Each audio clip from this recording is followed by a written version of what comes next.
શું પ્રથમ કે તળિયાના દેવ નરેરા છે ને, તો તળિયાના દેવને ઘણી જગ્યાએ એવું કરતા હશે કે બેસાડો. ઘણી જગ્યાએ એવું થાય બેહાડીને પૂજો, દીવા કરો, એને ધૂપ કરો. ઘણી જગ્યાએ એવી સલાહ હાલતા હોય છે ને, એવી રીતે અમુક જગ્યાએ રસ્તો બતાવતા હોય છે. પણ વાઘેલા વસ્તી મેળડી એવું કહું છું તોય થાપ ખાશો તમે ખાશો એમ કરવાથી મારા મેળડીના રામ એમ કરો ને તમે દીકરા તોય તમે સ્થાપ ખાઓ.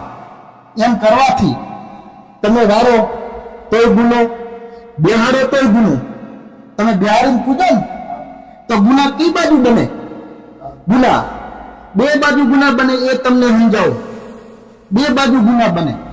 એક તમારા કુળના દીવાનો ગુનો બનશે બેહાડીને પૂછશો તો, અને બીજો ગુનો જે તમે જે તળિયાના દેવને બેહાડીને પૂજો છો ને તો એનો ગુનો કેવી રીતના બનશે કે એ તળિયાનું દેવ હોય તમે એકમાંથી જ સમાવેશ કરા, એક જ વસ્તુમાં તમારે સમાવેશ કરવો પડે. તળિયાની અંદર શું છે બધું એને ફેદવા ન જવા. ફેદવા જાવ તો અઢળક વસ્તુ ને હારે તળિયામાંથી